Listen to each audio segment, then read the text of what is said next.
এটা হচ্ছে দুবাই আন্তর্জাতিক ক্রিকেট স্টেডিয়াম। তো এই স্টেডিয়াম সম্পর্কে আজকে আপনাদের সাথে কিছু শেয়ার করব। দুবাই আন্তর্জাতিক ক্রিকেট স্টেডিয়ামের প্রথম একদিনের আন্তর্জাতিক ক্রিকেট ম্যাচ অনুষ্ঠিত হয়েছিল অস্ট্রেলিয়া এবং পাকিস্তানের মধ্যে 22 এপ্রিল 2009 সালে। উক্ত খেলায় পাকিস্তান জয়লাভ করতে সমর্থ হয়। স্টেডিয়ামের প্রথম খেলোয়াড় হিসেবে 5 উইকেট নিয়ে 5 উইকেট ক্লাবের সদস্য হন শহীদ আফ্রিদি, যিনি মাত্র 38 রান খরচ করে 6 উইকেট তুলে নিয়ে তার ক্যারিয়ারের সেরা বোলিং পরিসংখ্যান যুক্ত করেন।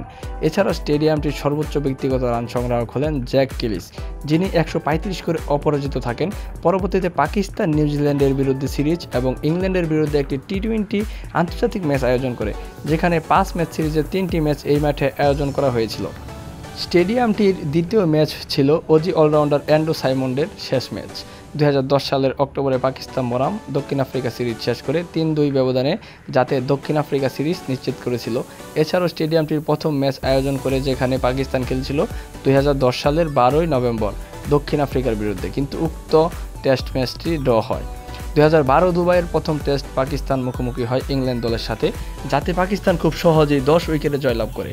সাঈদ আজমল তার অসাধারণ বোলিং নৈপুণ্য প্রদর্শন করেন, তিনি 10 উইকেট নিয়ে ম্যান অব দ্য ম্যাচ নির্বাচিত হন।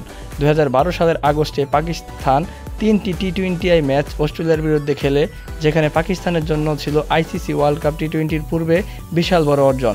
ফাইনাল খেলায় পাকিস্তান সুপার ওভারে জয়লাভ করে।